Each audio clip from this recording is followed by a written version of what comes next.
하나, 둘, 셋, 넷.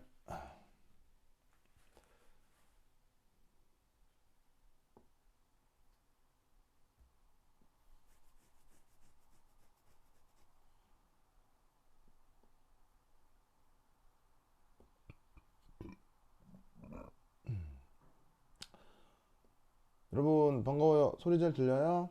승우, 성민, 형준.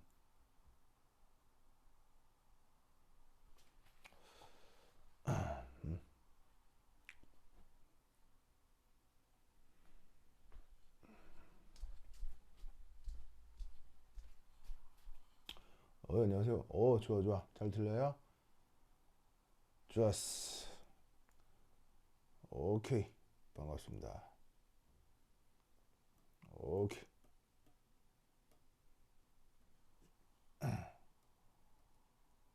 짜잔. 자, 오늘도 재밌는 수업 해보도록 해요. 오케이, 됐다.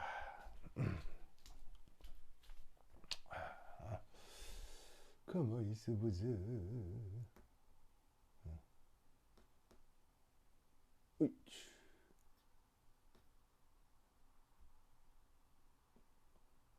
아이고, 인터넷이 이렇게 잘안돼. 나와라, 나와라.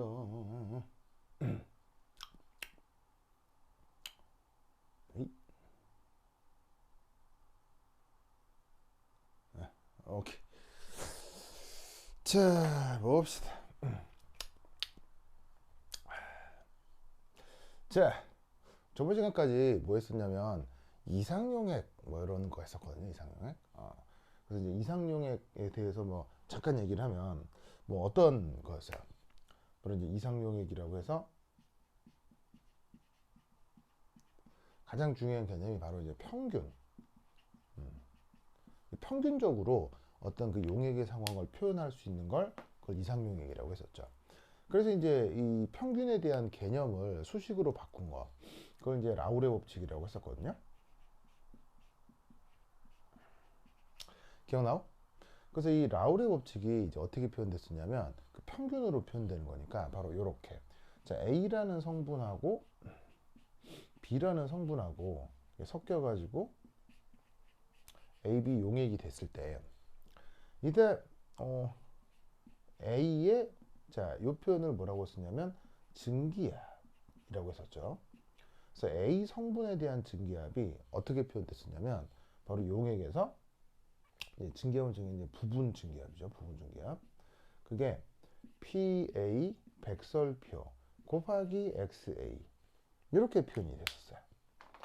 자, 이때 여기서 PA 백설표 이거 뭐예요?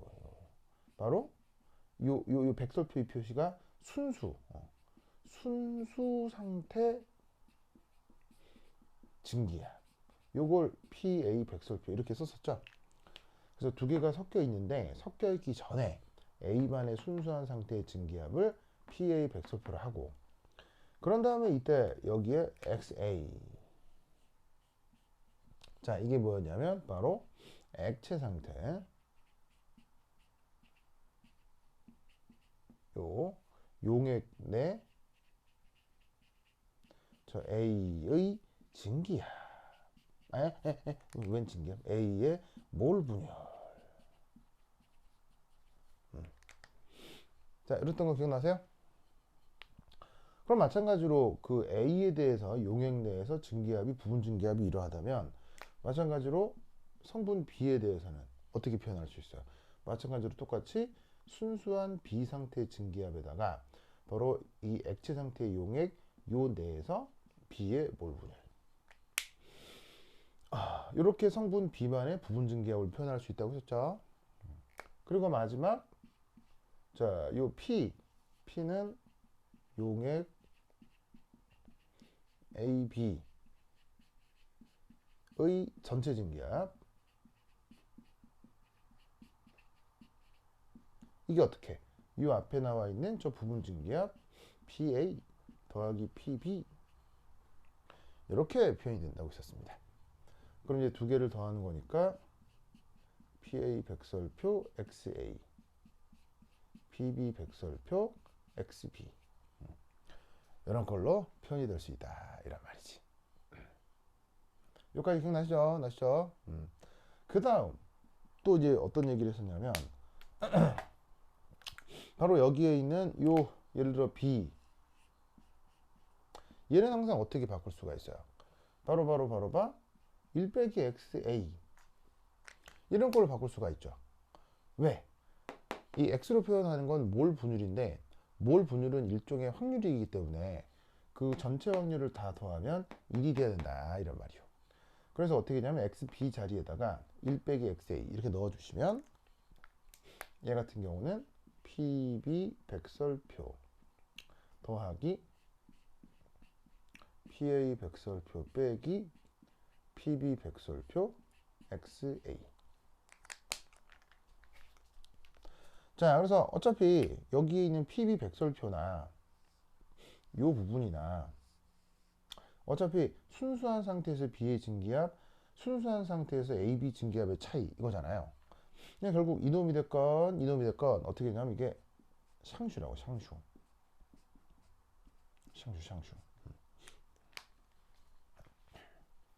아시겠죠? 알겠죠?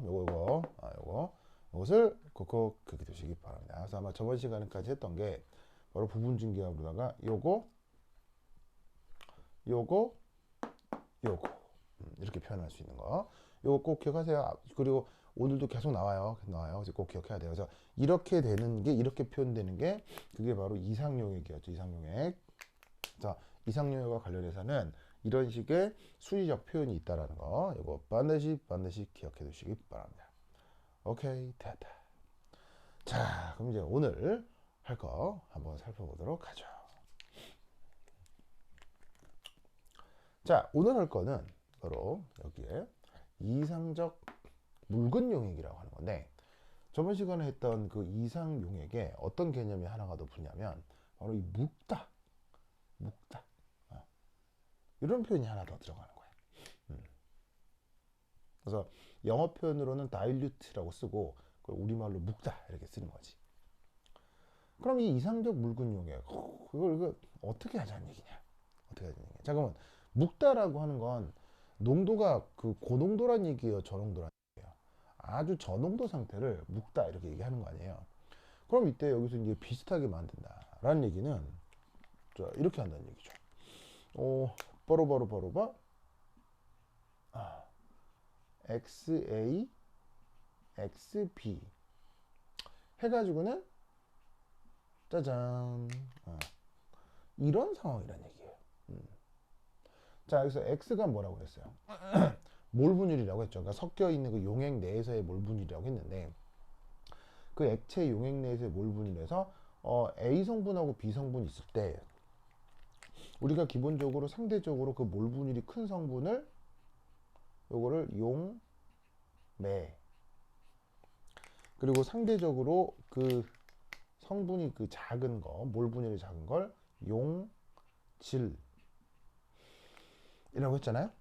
그래서 그 용매하고 용질 사이에 그 몰 분율의 차이가 심하게 나면 이걸 우리가 이제 뭐라고 부른다? 묽다 이렇게 이제 표현하는 거예요.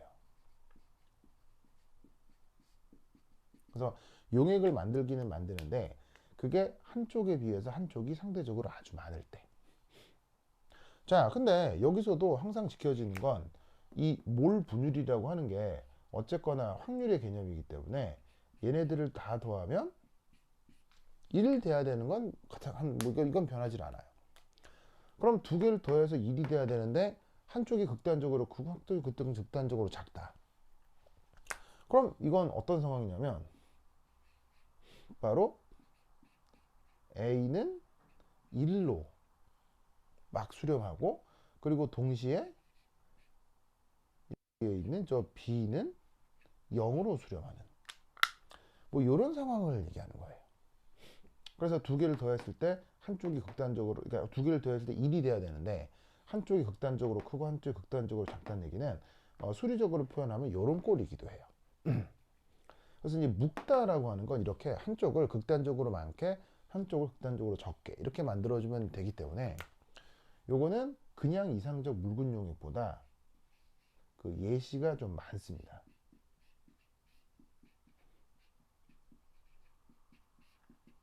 그래서 뭐 이상용액은 이렇게 이제 완벽하게 평균적 개념으로 설명해야 되는 게 이상용액인지라 사실은 이상용액은 정확하게 만드는 건 힘들다고 했었죠.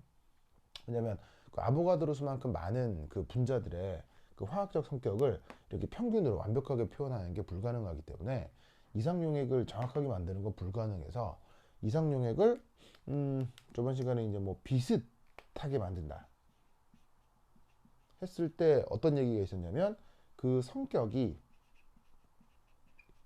비슷한 것끼리 섞어준다 이런 얘기를 했었죠. 그래서 뭐 예시로다가 어떤 예가 있었냐면 여러분 저번 시간에 했던 거 기억이 날라고 모르겠는데 예를 들면은 헥세인 그 다음에 헵테인 이런 혼합물이 있었고 그 다음에 벤진 그리고 톨루엔 이런 것의 혼합물 등등이 있었어요. 그러면서 뭐 벤진하고 톨루엔은 그 세탁소에서 드라이 클리닝 할 때 쓰는 녀석인데 냄새도 막 비슷하다 뭐 그런 얘기를 했었다고. 이거 기억나세요? 자 저런 얘기 했던 거 기억나요?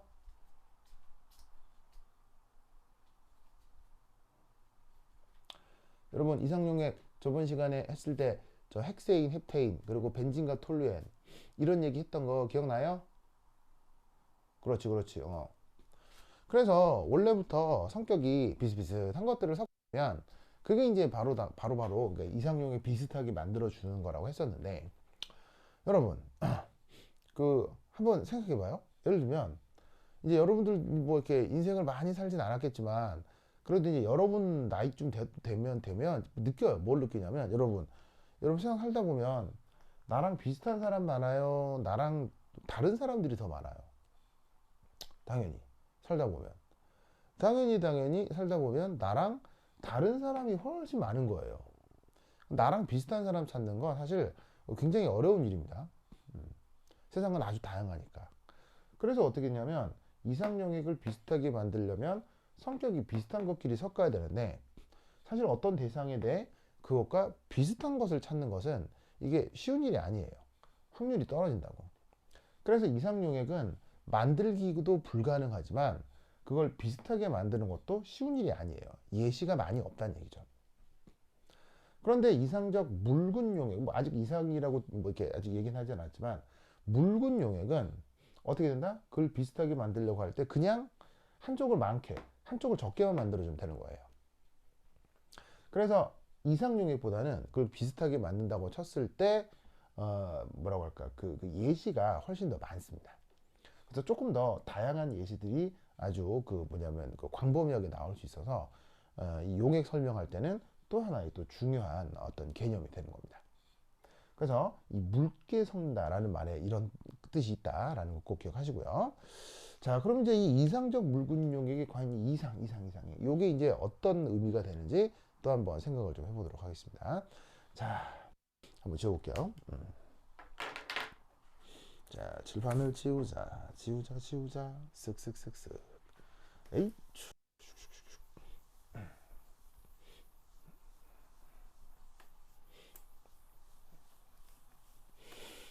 아이고. 에이.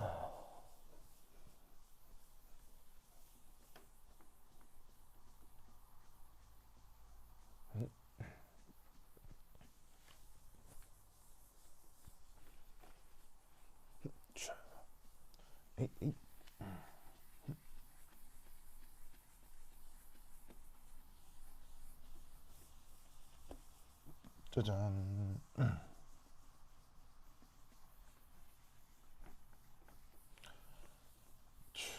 됐어. 자, 그 다음.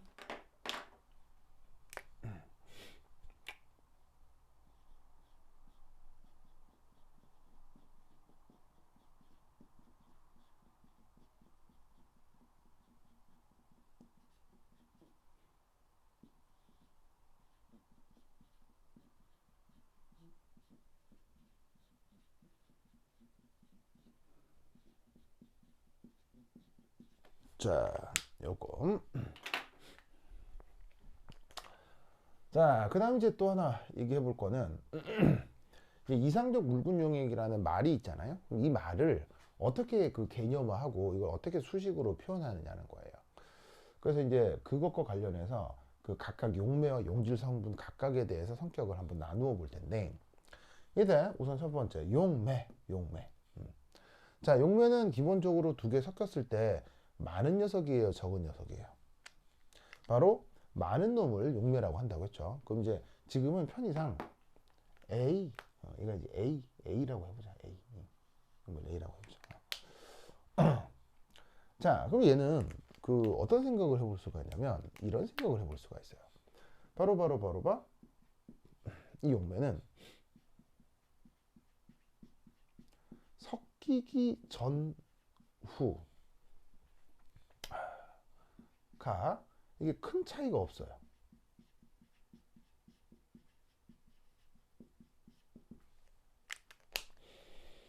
자, 섞이기 전후에 큰 차이가 없다. 저 말 뜻 아시겠어요? 자, 그 A가 용매고 B가 용질인데 용질이 얼마나 섞인다고 그랬어요? 용질이 조금 섞인다고 했죠. 바로 그 용질인 B가 아주 소량인 뭐 예를 들면 100만 분의 1, 1000만 분의 1 이렇게 아주 조금 섞여 있다고 쳐봐요. 용질이. 자, 그러면 용매 입장에서 한번 생각을 해봅시다. 자, 용매 입장에서 순수한 상태로 있으니까 어떤 용매 A 입장에서는 그 주변에 또 다른 분자가 주변에 누가 있겠어요?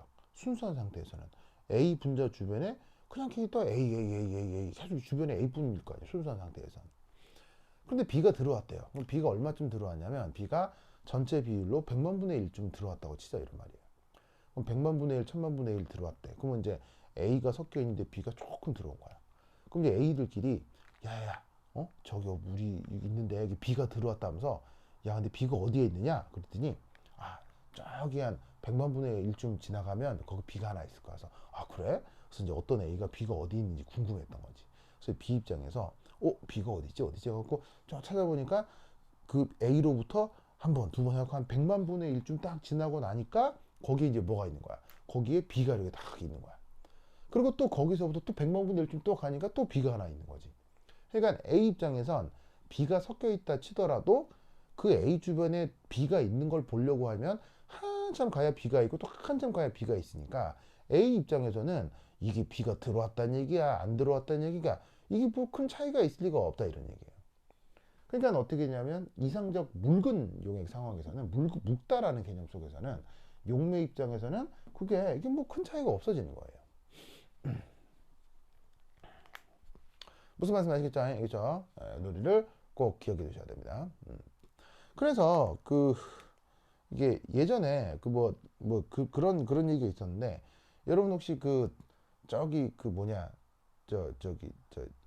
옛날에 저기 왜 난민 문제 있었던 거 기억나요? 난민? refugee라고 하죠. 난민. 그래서 지금도 전 세계는 난민이 되게 많은데, 애석하게도 이제 아프리카 쪽이나 요쪽에 이제 난민들이 많죠. 뭐 시리아 같은 나라나 뭐 이제 뭐 여러 가지 뭐 오만 그러니까 여러 이제 뭐 나라들에서 난민들이 많이 발생을 하는데, 글쎄요, 지금으로 한 2, 3년 전, 그러니까 코로나 얘기 있기 전에 어떤 얘기가 있었냐면, 아프리카의 어떤 난민들 많지도 않아, 500명 정도, 500명? 그 어느 나라였더라? 이 사람들이 이게 뭔가 자기 나라에서 이제 큰 환란이 난 거지. 그래갖고 이제 이 사람들이 이제 곧 죽게 생긴 거야. 죽게 생겨가지고 어떻게 해가지고는 전 지구를 돌다가 어디 제주도까지 온 거야. 제주도까지 온 거라고. 그래갖고 이제 이 500명의 아프리카 사람들이 뭐냐면 이게 살기 위해서 전 지구를 돌아 드디어 제주도까지 온 거야. 그래갖고는 이 제주도에 온 아프리카 난민 500여 명을 그때 우리나라에서 이 사람들을 난민을 인정하고 받아들이느냐, 아니면 다시 다른 나라로 추방하느냐, 그거에 대해서 막 얘기들이 많았거든요. 자, 그럼 여러분, 어느 나라에서 난리가 나가지고 목숨을 구하기 위해서 이제 도망 오신 거예요. 도망 오신 이 500여 명을 이렇게 우리나라로 왔어. 그럼 이분 어떻게 해야 돼? 받아들여야 돼? 아니면 쫓아내야 돼?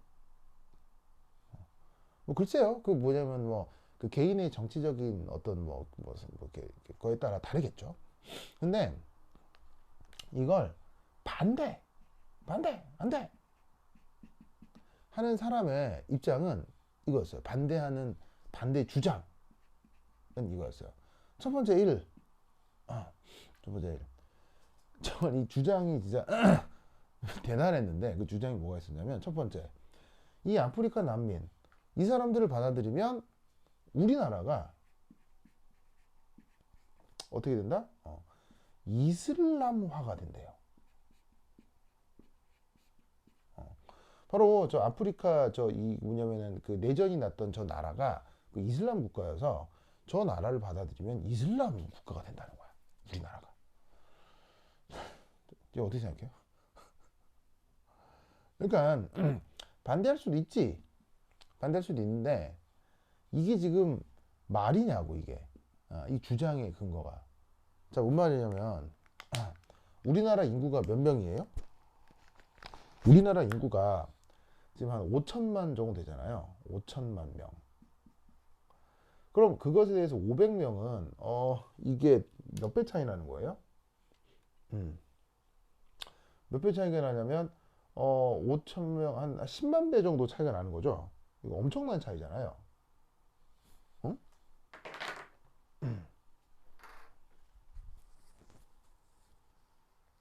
아유, 이게 상태가 안 좋네 이거. 아유, 진짜 펜에서 잉크가 새네요.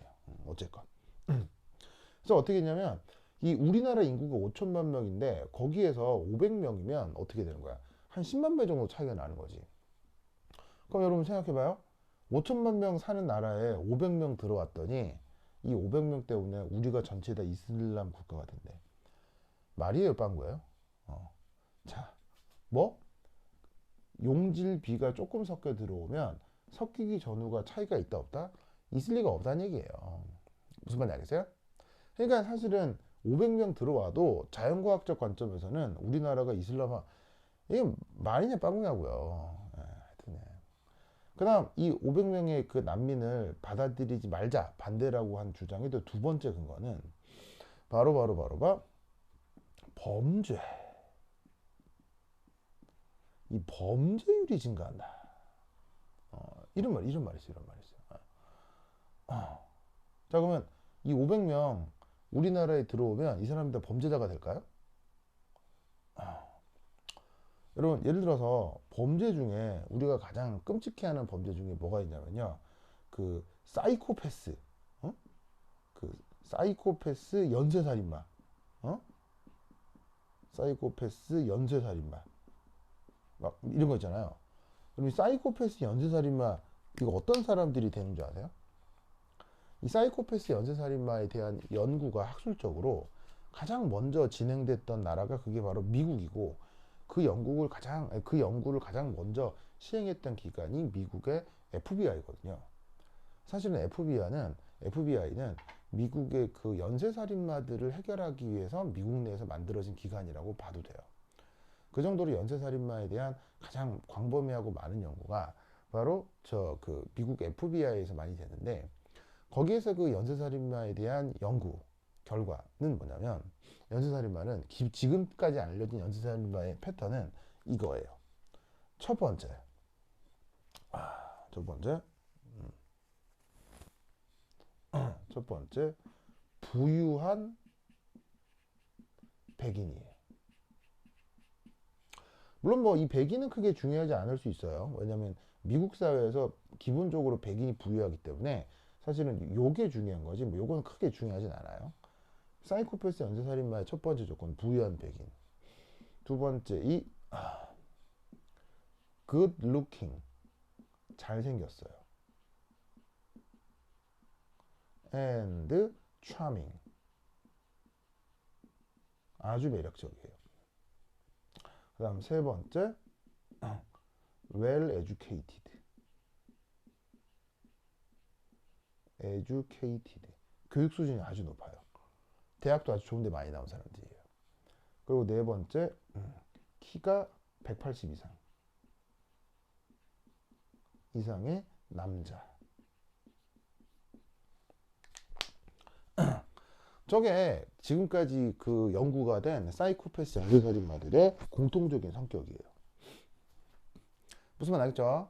자, 보시다시피 저희 난민들하고 저 네 가지 속성들 크게 관계 있어요, 없어요? 예. 무슨 말 알겠죠? 그래서 그 난민을 받아들이자 말자, 뭐 그게 보시다시피 뭐 자기의 정치적인 성향에 따라서 뭐 이렇게 뭐 그럴 수도 있고 반대할 수도 있는데, 우선 반대한 사람들의 근거는 이러합니다. 뭐 내가 뭐 어떻게 해야 된다 말아야 된다 이런 얘기는 안 하겠는데, 이 뭐 예를 들면 반대하는 사람들의 주장이 이거였어요. 그 주장만 보면 봤을 때는 주장이 나오는 주장의 근거가 상당히 빈약하지 않나 이런 생각이 듭니다. 자, 그리고 여러분 이런 식의 또 하나의 개념은 요 난민, 이 인류 역사상 최초의 난민이 언제 만들어지죠? 인류 최초의 난민 언제 만들어질까요, 여러분? 답할 수 있을까? 여러분, 인류 최초의 난민은 언제 만들어졌을까요? 인류의 최초의 난민은 언제야?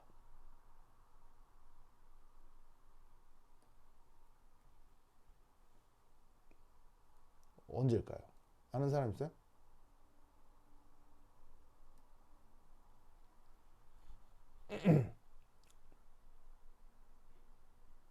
여러분 목소리 들려요? 잘 들어가요?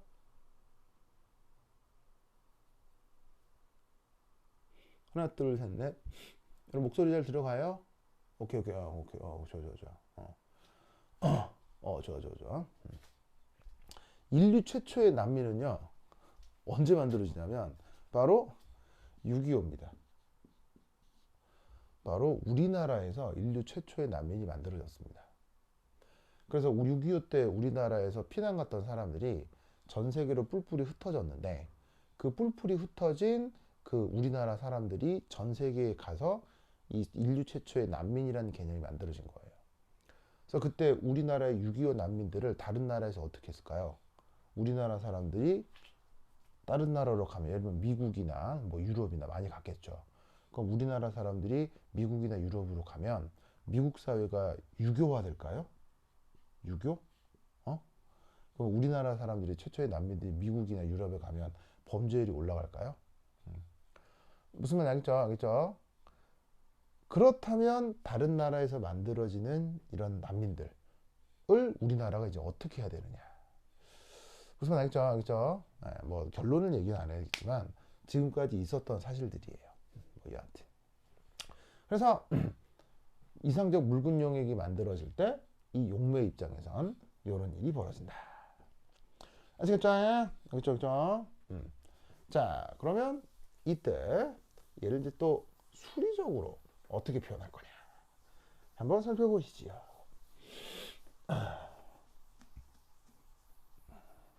에잇.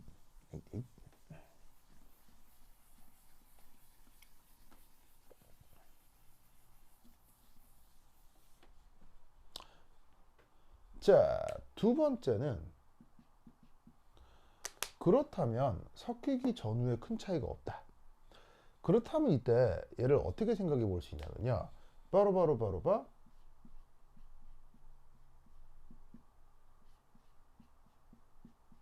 짜잔, 이렇게 생각을 해볼 수가 있다는 얘기죠.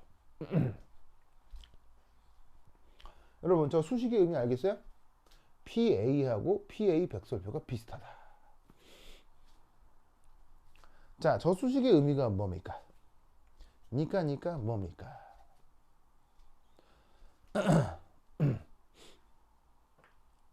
자, 바로 얘는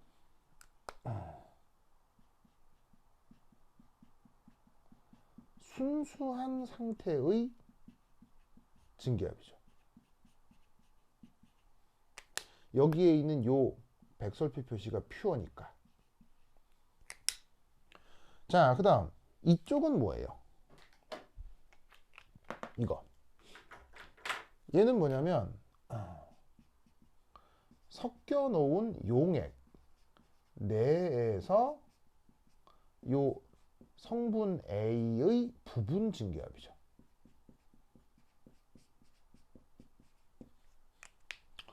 그러니까 A가 순수하게 있을 때나 B가 조금 들어와서 그 B만의 부분 증기압을 생각을 했을 때 이 둘이가 큰 차이가 없다 이런 얘기예요.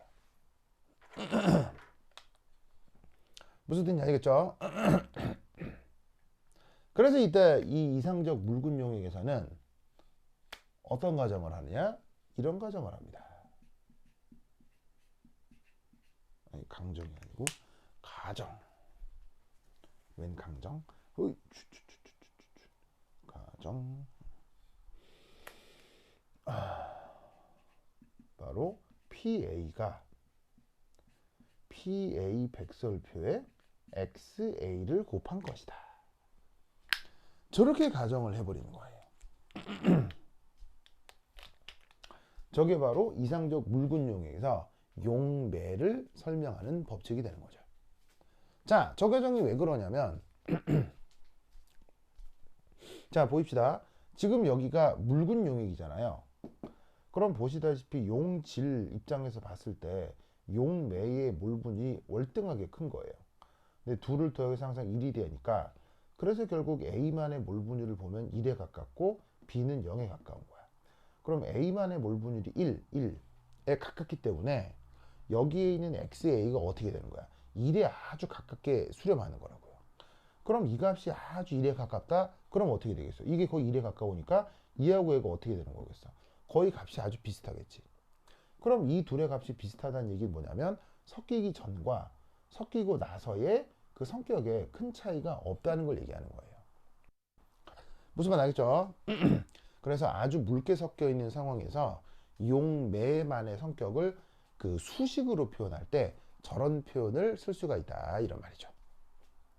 근데 이때 여러분 여기에 있는 이 표현 이 표현 이걸 우리가 사실 뭐라고 한 거죠? 아까 초입에서 내가 이 표현도 썼었잖아요. 이 표현. 바로 순수한 상태 증기압에다가 몰분율을 곱해서 용액 내 부분 증기압을 표현하는 이 수식의 이름이 뭐예요? 이것이 바로 짜잔 라울의 법칙이 되는 거예요. 그래서 이상적 묽은 용액이라는 개념에서 용매만의 성격을 표현할 때 그때 어떤 법칙을 사용한다? 바로 라울의 법칙으로 이상적 묽은 용액에서 용매의 성격을 표현해 주는 것입니다. 아시겠죠? 이 논리를 꼭꼭 기억해 두시기 바랍니다. 오케이, 됐다.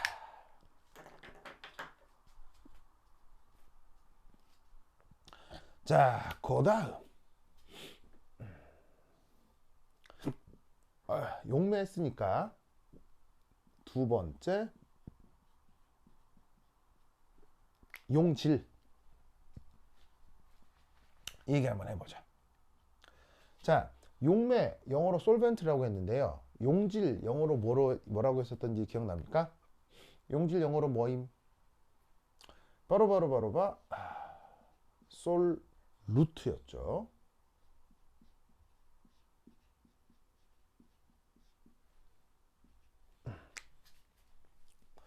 자, 용질이 어떻게 섞인 게 극도로 저농도로 섞인 게 바로 그 보시다시피 용매 그러니까 뭐죠? 섞인 게 묽은 용액의 상황이라고 했었는데 용질 입장에서는 섞이기 전후가 큰 차이가 없지만 용질 입장에서는 어떤 생각을 할 수 있냐면 섞이기 전후가 완전 딴 세상이 되는 거죠.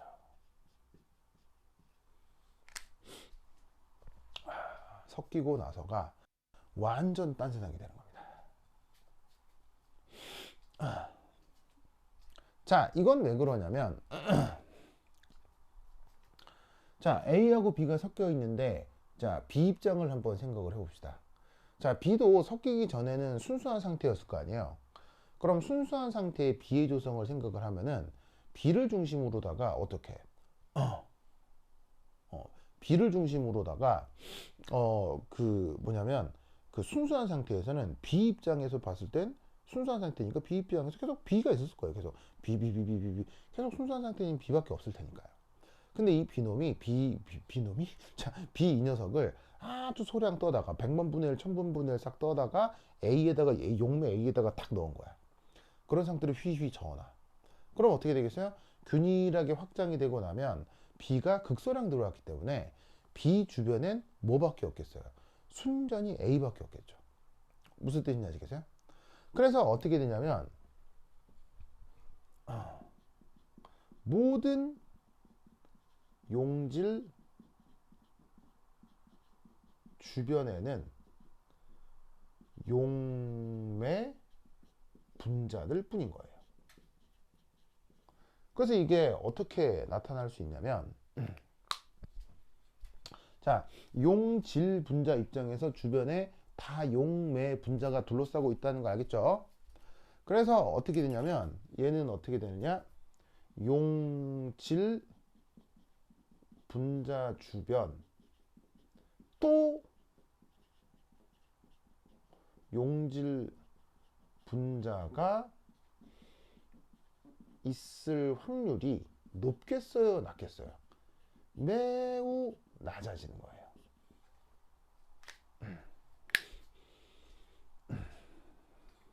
굉장히 낮아집니다. 그러니까 예를 들어서 지금 A를 용매 분자로 B를 용질 분자로 생각하고 있잖아요. 그러면 용질 입장에서는 B 주변에 계속 A 이렇게 되는 거고, 근데 만약에 확률적으로 휘 섞였을 때 B 주변에 A가 있기는 하지만 어느 자리에 또 B가 있을 이럴 경우일 수도 있잖아요. 보이세요? 이렇게. 그럼 이때 이 두 개 중 어디가 훨씬 더 우세한 상황이라는 얘기예요. 이쪽이 99.99999%라는 얘기고요. 이쪽이 0.00001%가 된다 이런 말이에요. 뭐 예를 들어 표현하자면 왜?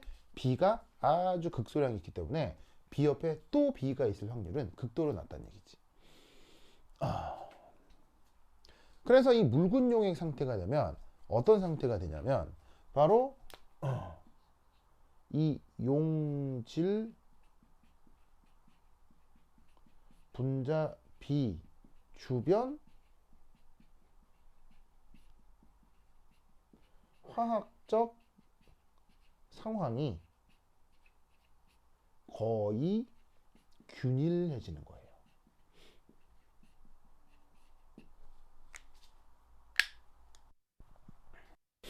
자, 이 용질 분자 B 주변이 거의 화학적으로 균일하다라는 저 말의 뜻을 아시겠어요?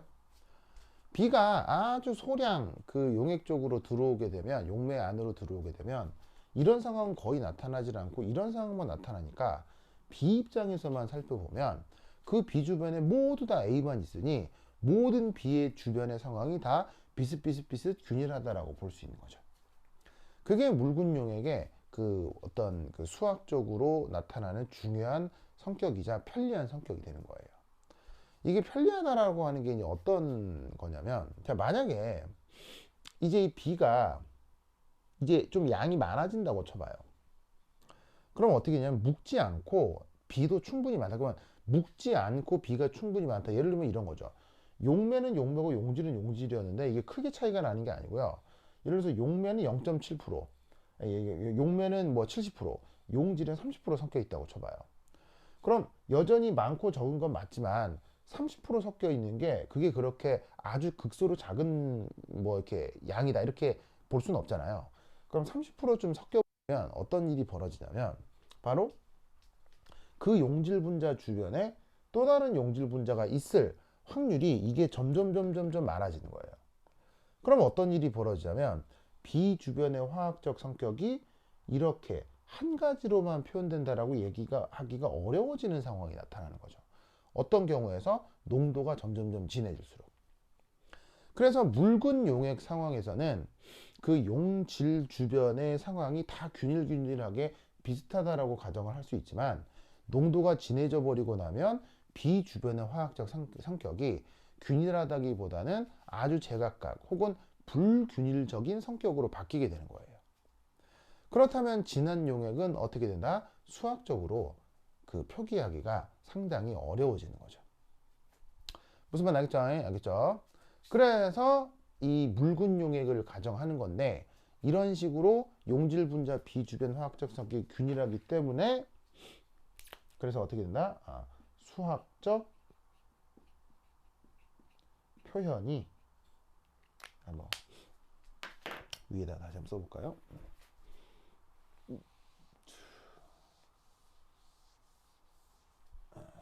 어디 써볼까? 자, 여기 줘볼게요.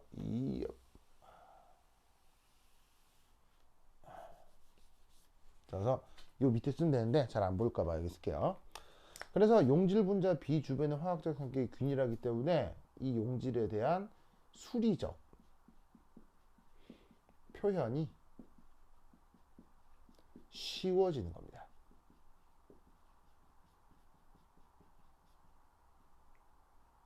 즉 묽은 용액에서는 이런 상황을 생각하지 않고 이런 상황만 생각하면 된다는 얘기예요. 그런데 진한 용액에는 이런 상황을 동시에 생각해야 되니까 수학적으로 표현하기가 좀 곤란해지는 거죠. 아시겠죠? 자, 그러면 저 이상적 묽은 용액에서 저 용질 성분에 대한 또 다른 또 개념은 뭐냐, 요겁니다. 자, 이제 요 줄게요. 이거 준다. 자, 이거 지금 어떻게 될 것이냐. 지우자. 자,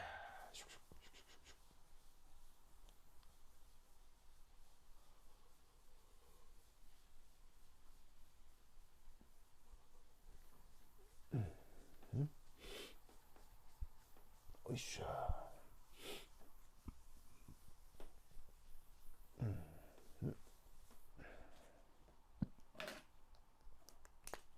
자, 세 번째 이렇게 됩니다. 용액 내 비의 성격은 그 몰 분율 혹은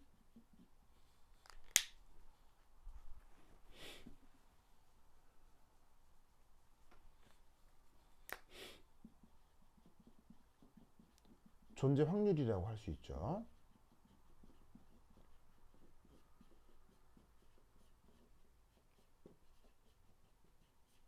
비례한다 라고 가정해 볼 수 있습니다.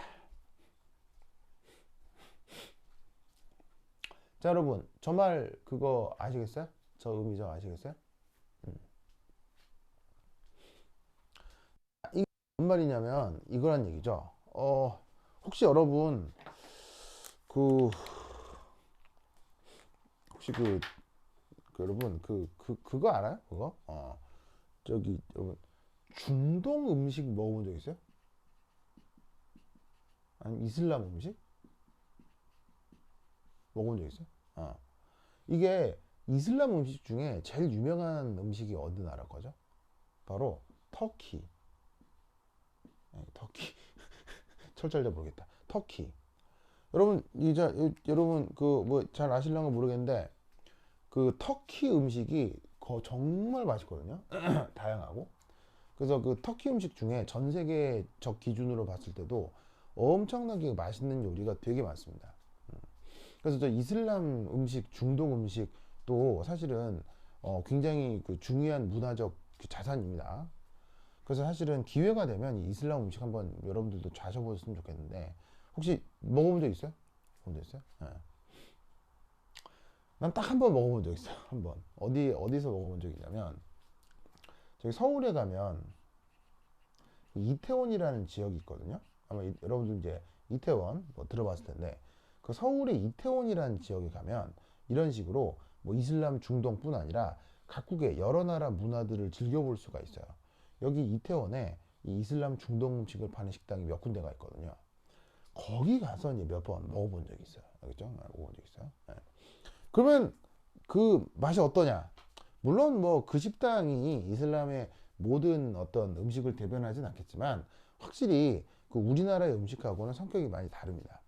그래서 예를 들면은 뭐 조리 방법이 우리나라처럼 화려하다거나 뭐 저장 음식이 발전해 있다거나 그런 건 아닌데 이게 묘하게도 또 그 재료 자체에 그 순수한 맛을 살리는 느낌이 있어서 뭐 나 또한 되게 뭐 되게 재밌고 맛있게 먹었었거든요. 근데 내가 이 얘기를 왜 하느냐? 아까 아프리카 전쟁 난민 왔다고 했죠. 몇 명? 500명. 500명. 자, 그럼 잘 봐. 우리나라 인구 5천만 명에 대해 자, 500명은 큰 숫자예요. 아무런 의미가 없는 숫자예요. 숫자로 보자면 우리나라 전체 인구에 대해서 아무런 의미가 없는 숫자예요. 혹은 약간 조금 확장해서 한 5천 명도요. 한 5천 명 정도도요. 그러니까 난민을 받아들여서 500명에서 5천 명 정도를 받아들인다 치더라도 우리나라 인구 규모, 경제 규모에 대해서는 거의 아무런 의미가 없는 숫자라는 거죠. 그런데 이때 재밌는 건 그 난민을 500명 받아들이는 것을 5천 명 받아들이게 되면 어떤 일이 벌어지겠어요? 바로 이 사람들이 우리나라 사회에서 뿔뿔이 흩어져 살면서 뭐 초반에는 뭐 예를 들면은 뭐 이 사람들이 우리나라에 정착하기 위해 서로 이제 뭉쳐서 교육 같은 걸 받을 수도 있죠. 그래서 왜 그 몇 달 전에 그 아프가니스탄에서 여러분도 그거 알아요? 그거 뭐냐면 미라클 작전?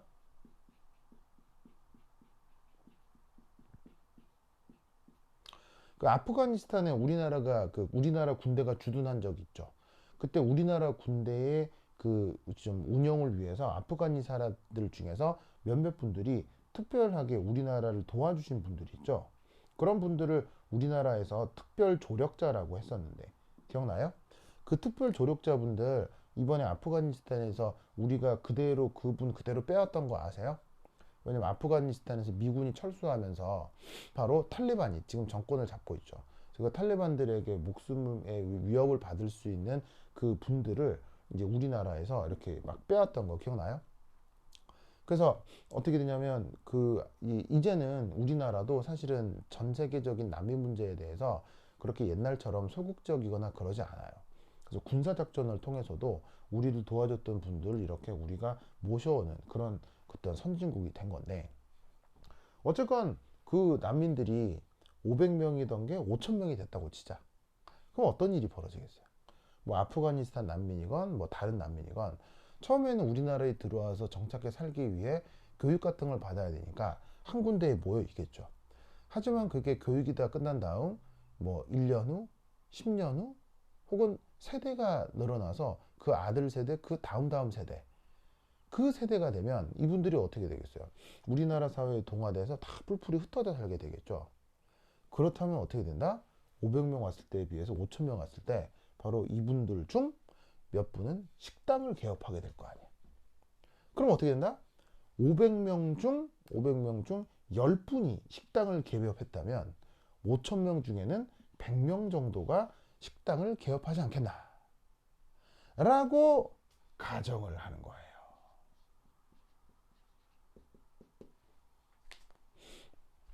무슨 말인지 알겠죠? 알겠죠? 그래서 이상적 묽은 용액에서는 용질 입장에서 저런 생각을 해주는 겁니다. 그러면 비례한다? 비례하면 비례식으로 표현을 해보지. 그 비례식으로 어떤 표현을 해볼 수 있겠어요?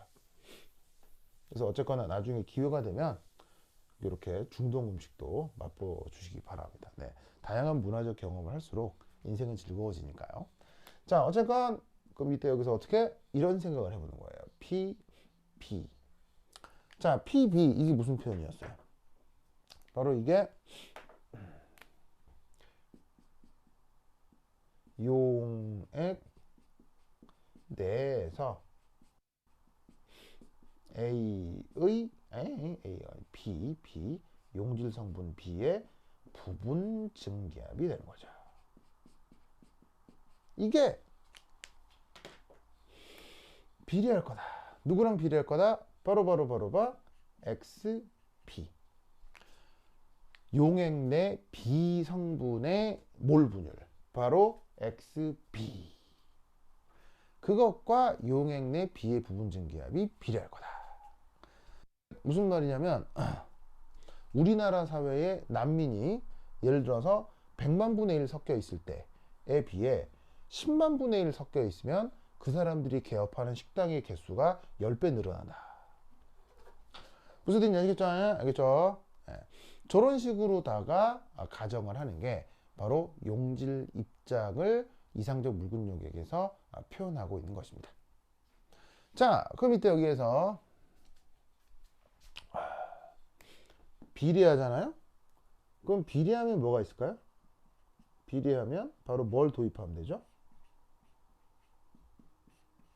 짜잔. 이걸 도입하면 된다. 이런 말이에요. 이걸이라고 하는 게 뭐겠어요? 이걸? 바로 짜잔. 비례상수가 되는 거죠.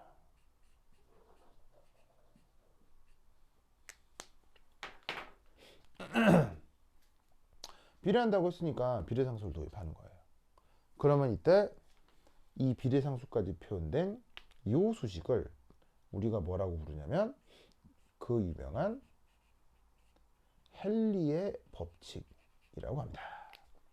그리고 이때 이 비례상수를 헨리상수라고 합니다.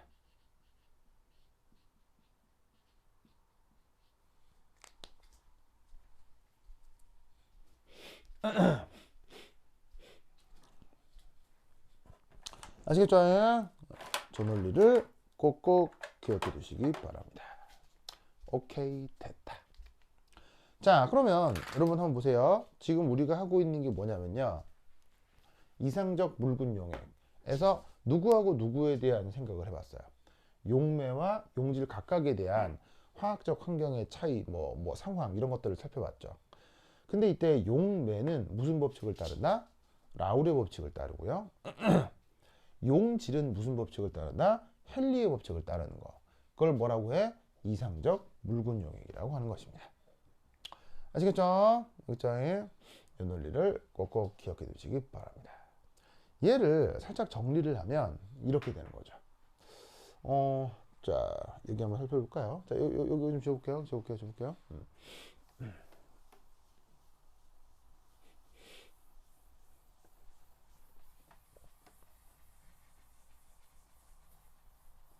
자, 여러분.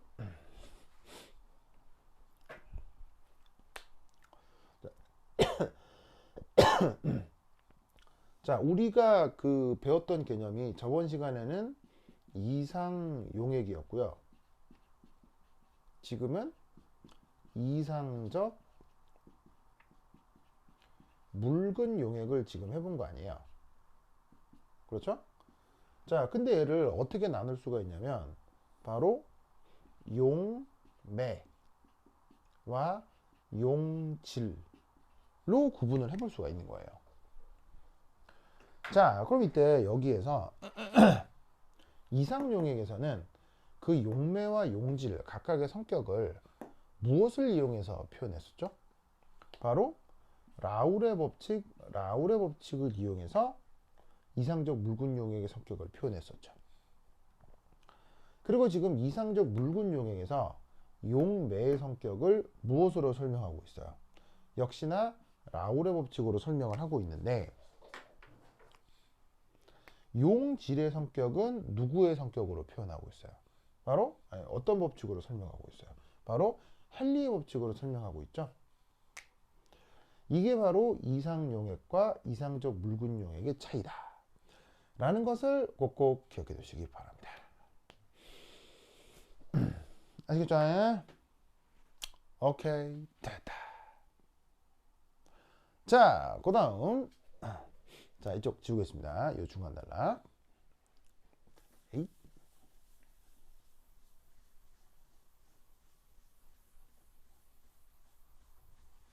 자, 지우자.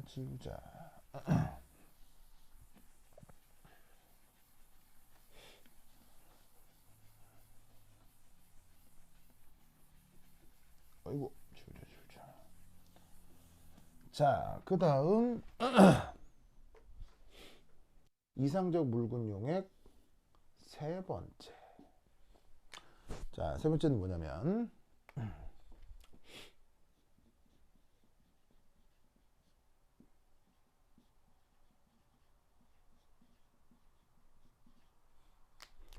헨리의 법칙을 응용하게 되면 누구에 대해서 쟤를 적용해 볼 수 있느냐라는 거예요.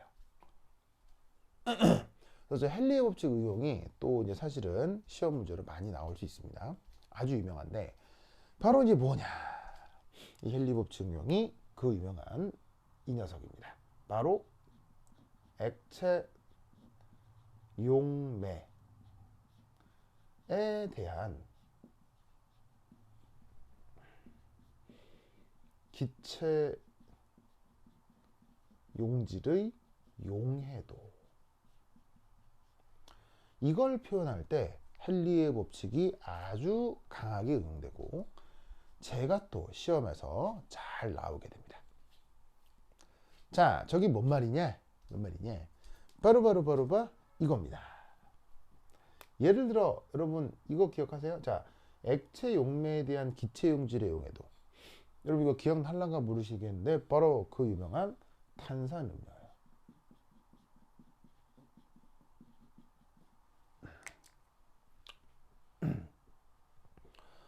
여러분 탄산음료라고 하면 뭐에 뭐가 섞여 있는 거예요? 탄산음료. 바로 물에 이산화탄소.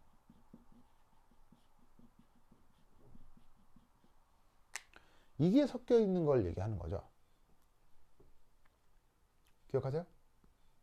그럼 이때 물에 이산화탄소가 섞여 있을 때 어디가 용매고 어디가 용질이겠습니까?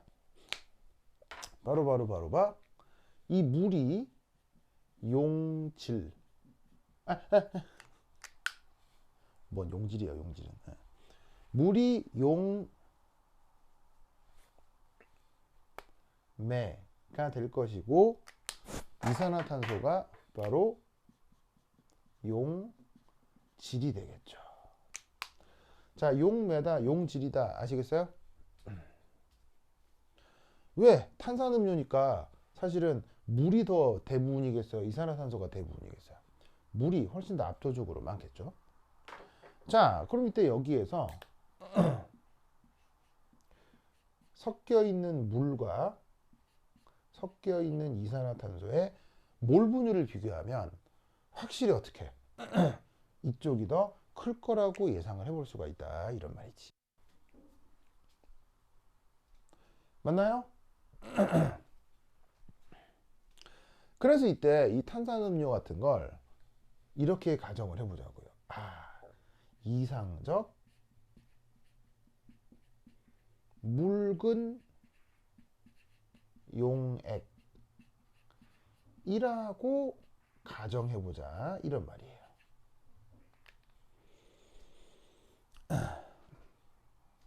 뭔 말인지 아시겠죠? 이상적 묽은 용액이라고 가정을 해보자. 자, 그렇다고 하면 이 이상적 묽은 용액을 가정했을 때 그 실험적 상황을 생각해 보면 이런 상황을 생각을 해볼 수가 있는 거죠. 그래서 이제 이때를 이 상황을 모델링 해보자. 그럼 얘를 모델링을 하면 어떻게 표현할 수 있겠느냐? 자, 여기 줄게요.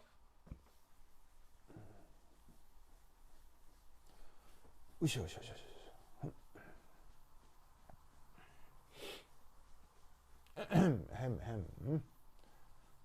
찌우자.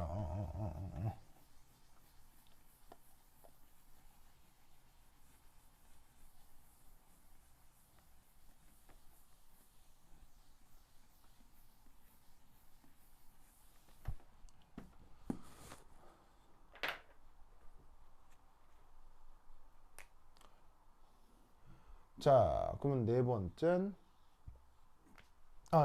네 번째가 아니고 모델링. 이건 거예요. 예를 들어서 짜잔. 자, 이런 밀폐용기. 이거 왜 밀폐용기냐면 탄산음료 밀폐용기에 들어있잖아요. 뭐 캔음료건 페트병에 들어있건. 자, 그럼 여기에 어떻게 될 거냐? 만약 여기서 물에 CO2가 섞여 있다 라고 쳐보자 이런 말이에요. 그러면 이 위쪽에는 어떻게 되나? 물에 CO2가 섞여 있어서 전체적으로 액체 용액을 만드는 거지만 이 위쪽은 CO2 가스가 있을 거라 이런 말이에요. 무슨 말 알겠죠? CO2 가스. 그럼 이때 여기에서 이 CO2 가스에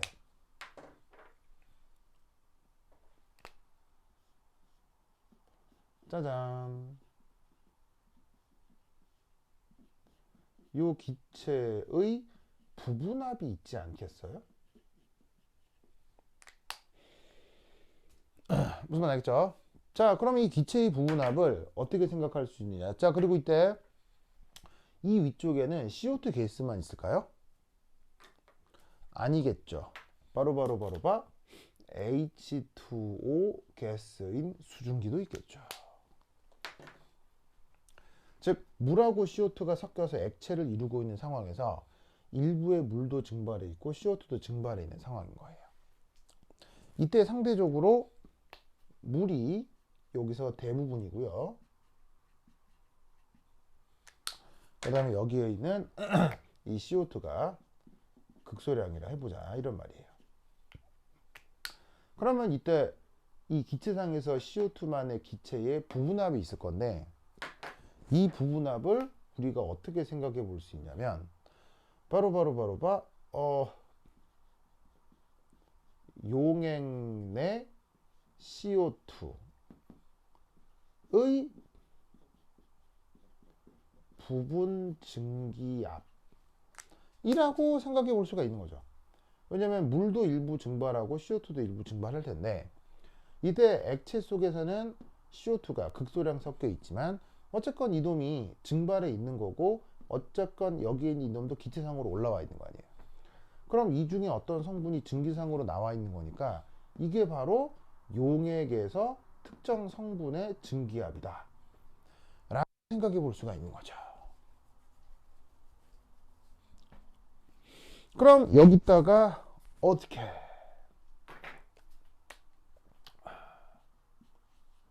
CO2에 앞서 얘기했던 헨리의 법칙을 적용해 보는 거예요.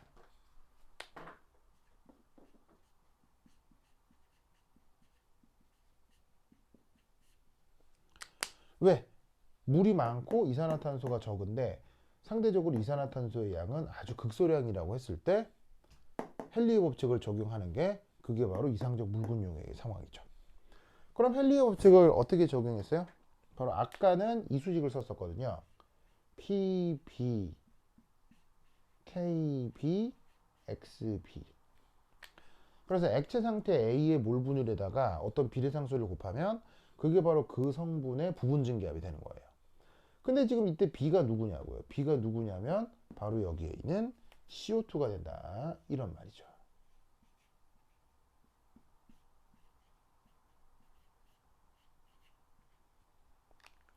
그래서 바로 용액 내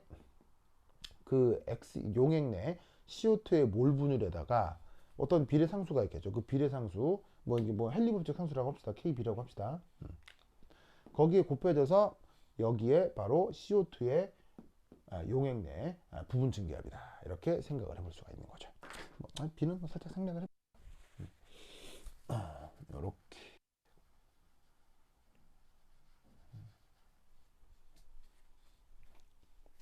그래서 기체 성분이 액체 용매에 아주 소량 녹아 있을 경우 그 기체 성분에 대해 저렇게 헨리의 법칙을 적용해 볼 수 있게 된다. 이런 말이에요. 그러면 아시겠죠? 알겠죠? 저 논리를 꼭 기억해 두시기 바랍니다. 자, 근데 이때 여기에서 우리는 어떤 생각을 하나 해볼 수 있느냐? 이런 생각을 또 하나 해볼 수가 있습니다. 자, 이쪽 지울게요. 여기 지운다. 에이?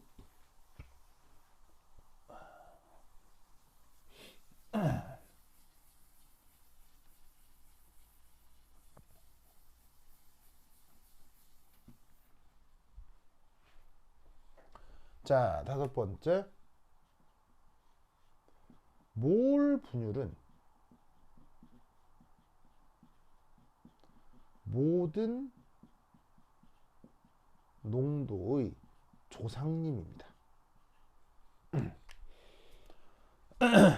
여러분 조상님 알죠? 조상님. 조상님. 앤세스터.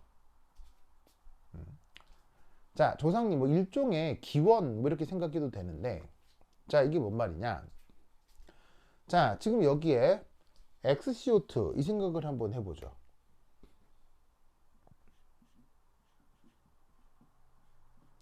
자, 얘는 이렇게 만들어진 탄산음료에서 CO2만의 몰 분율이잖아요. 그럼 얘는 어떻게 생각을 하면 되냐면, 짜잔, 물의 몰수에 CO2의 몰수를 더한 다음 CO2의 몰수의 비다. 그래서 보시다시피 이렇게 N으로 쓰면 이거는 이제 몰수 표현이 되는 거잖아요. 여러 번 나왔던 거고요. 자, 근데 이때를 어떻게 가정을 해볼 수가 있느냐?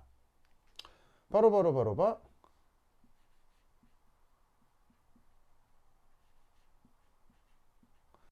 가정을 해볼 수 있다 이런 말이죠. 자, 어쩌겠다는 얘기예요. 탄산음료가 만들어져 있는데 물하고 이산화탄소의 몰수가 어떻게 돼요? 물 쪽이 월등히 많고 CO2 쪽이 아주 작을 거 아니에요. 두 개를 더할 때 어떻게 물에 대해 CO2 몰수가 작기 때문에 이 부분을 무시하면 간단하게 이렇게 표현할 수가 있다는 얘기죠. 자, 그럼 이때 여기에서 얘는 짜잔 비례한다고 생각할 수 있습니다. 뭐랑 비례한다? 바로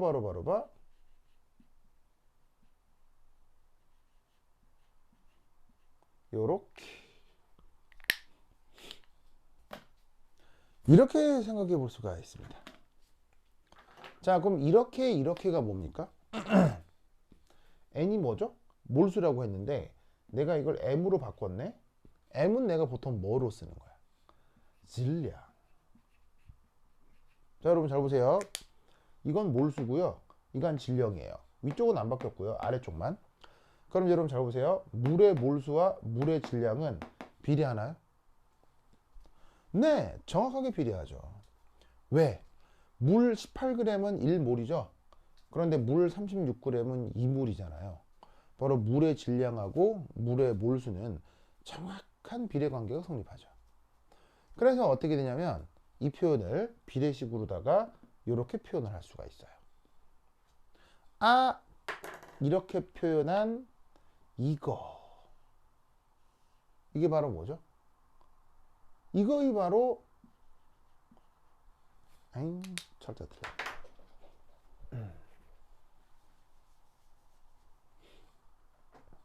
이거이 바로 몰 렐리티.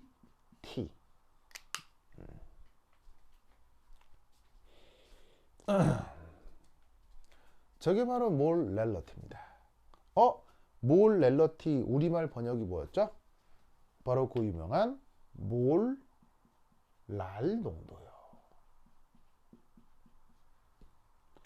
즉 몰랄 농도의 정의가 어떻게 돼요? 용매 질량분의 용질의 몰수였죠.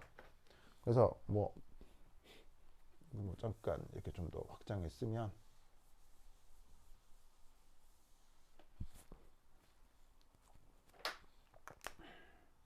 바로 용매 질량 분의 용질 몰수, 이렇게 정의되는 개념이 바로 몰랄 농도, 몰 렐러티였어요. 이 몰랄 농도라고 하는 것도 그 근원이다 보다 몰 분율이었던 거예요. 자, 근데 이때 여기서 쟤를 또 이렇게 바꿀 수 있어요. 얘는 또 비례한다고 생각할 수 있죠. 이놈이 또 비례해요. 어떻게?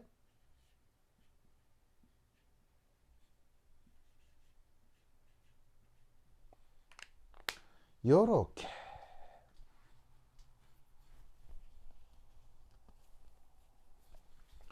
자, 이건 뭐냐면 V라고 쓰고 어떤 의미라고 생각하면 되시냐면 바로 부피요.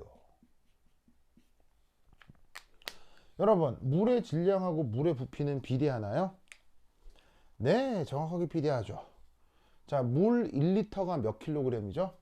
물 1리터가 대략 1kg이죠. 그럼 물 2리터는 몇 킬로그램이죠? 2kg이죠. 바로 물의 부피와 질량은 정확하게 비례하는 관계입니다. 그래서 어떻게 된다? 용매의 질량을 용매의 부피로 바꿀 수가 있는데, 이때 얘를 근사적으로 또 어떻게 바꿀 수가 있냐면 바로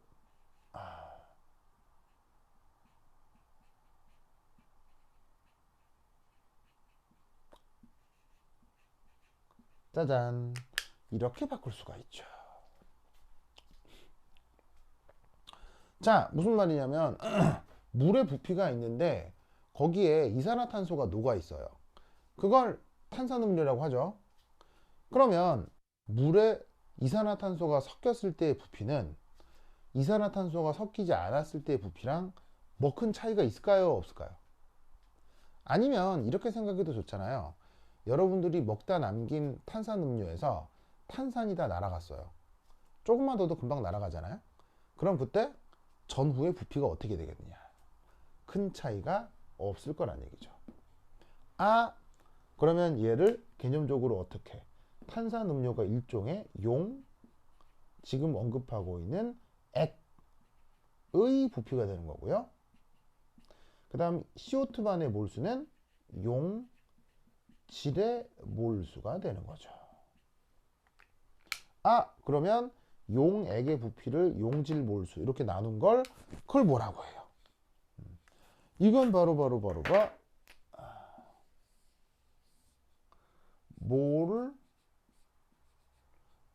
몰레러티죠. 몰레러티 우리말 번역은 뭡니까? 몰 농도요. 그래서 어디서 출발했어요? 몰 분율에서 출발한 건데 그걸 근사적으로 혹은 비례적으로 뭐가 됐나? 몰날 농도와 몰 농도가 되는 거예요. 그래서 몰날 농도와 몰 농도는 물리적으로 차이가 없습니다. 차이가 없어요. 똑같은 거예요. 어디서 온 거야? 다 몰 분율에서 온 거야. 그래서 사실 저 몰 분율을 뭐 몰날 농도, 몰 농도로 막 단위 변환하고 뭐 이런 거 있잖아요. 그 뭐 이렇게 시험 문제에서나 나오는 거지 학술적으로 뭐 전혀 중요한 게 아닙니다. 그냥 다 근사적인 표현들일 뿐이어서. 아시겠죠? 그래서 요거 몰 분율이 모든 농도의 조상 표현이다 라는 거 꼭꼭 기억해 두시기 바랍니다. 오케이, 됐다. 자, 그럼 이때 이것으로부터 우리는 또 어떤 생각을 해볼 수가 있느냐?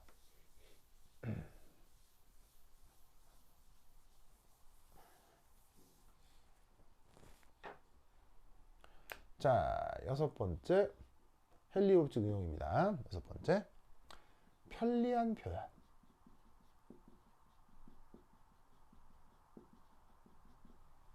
자, 앞서 우리는 어느 단계까지 도달했냐면 요 단계까지 도달했습니다. 바로 탄산음료에서 그 CO2반의 몰 분율이 그 CO2의 증기압 이렇게 된다는 걸 얘기를 했었죠. 자, 그럼 여기에서 우리는 어떤 생각을 해볼 수가 있냐면 이때 여기에 있는 이 증기압하고 여기에 있는 요 X 요 사이에 짜잔 요런 비례관계가 성립한다고 생각할 수 있죠. 왜냐면 이게 앞서 비례상수니까요. 이게 비례관계다 이렇게 생각을 해볼 수가 있죠.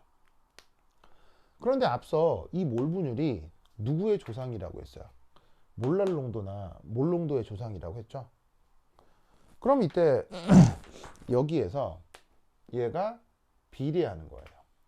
어디에 비례하냐면 바로 CO2의 몰 농도에 비례한다고 생각할 수 있는 거예요. 왜? 비례하네. 무슨 말 알겠죠? 아, 그러면 여기서 CO2의 몰농도와 바로 PCO2 요 둘 사이가 비례하는 거겠죠? 이걸 이렇게 표현할 수도 있습니다.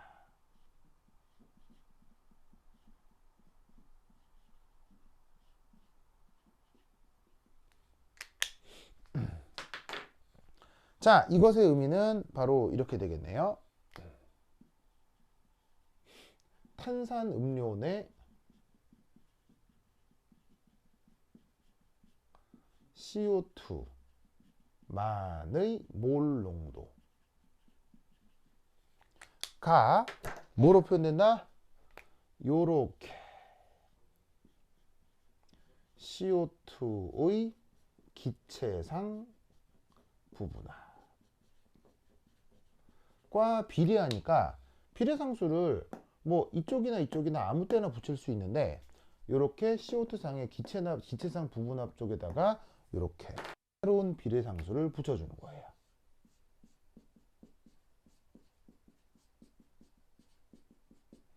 그래서 탄산음료 등을 만들었을 때 혹은 액체의 기체를 용해시켰을 때 그 용액 내에서 그 기체 성분의 몰 농도가 그 기체 성분의 부분합이랑 비례해서 이런 꼴로 표현될 수 있다 라는 수식으로 바꿀 수도 있는 거죠.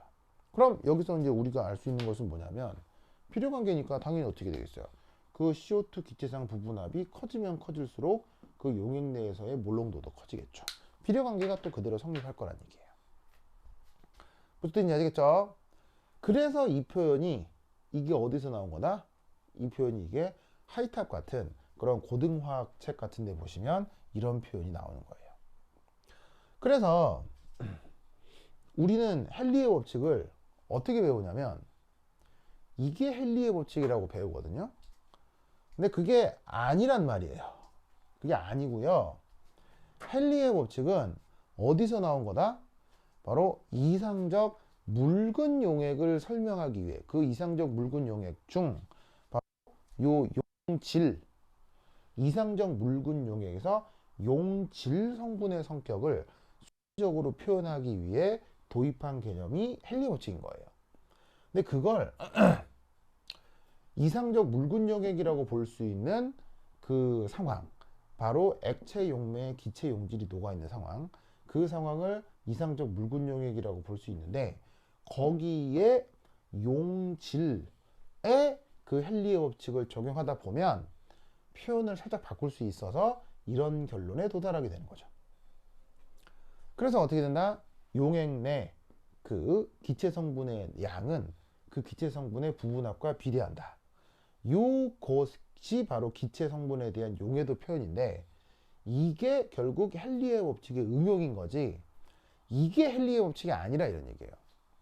근데 이제 뭐 밑도 끝도 없는 고등화학 교과서에는 저 기체 용질의 용해도를 헨리의 법칙이다 이렇게 얘기를 하는데 그게 뭐 어차피 다 필요 충분 조건이니까 뭐 막 그래도 되지만 이게 선후 관계가 달라진 거다 이런 말이에요. 무슨 뜻인지 아시겠죠? 알겠죠? 그래서 헨리의 법칙이 이상적 묽은 용액에서 용질 성분에 대한 성격을 설명하기 위한 법칙인데 그걸 액체 용매에 대한 기체 성분의 용해도 그게 어떤 성격이 나타난다고 했어요? 바로 방금 말씀드렸던 것처럼 기체상 부분합이 커질수록 그 몰농도가 증가한다 라고 하는 그 기체 용질의 용해도의 설명에 이 헨리의 법칙이 응용되는 거다 라는 것을 꼭꼭 기억해 두시기 바랍니다. 여러분 여기까지 이해했죠? 했죠? 예? 오케이 되었다. 그러면 한 10분 쉬었다 보도록 하겠습니다. 화장실 갔다 오세요.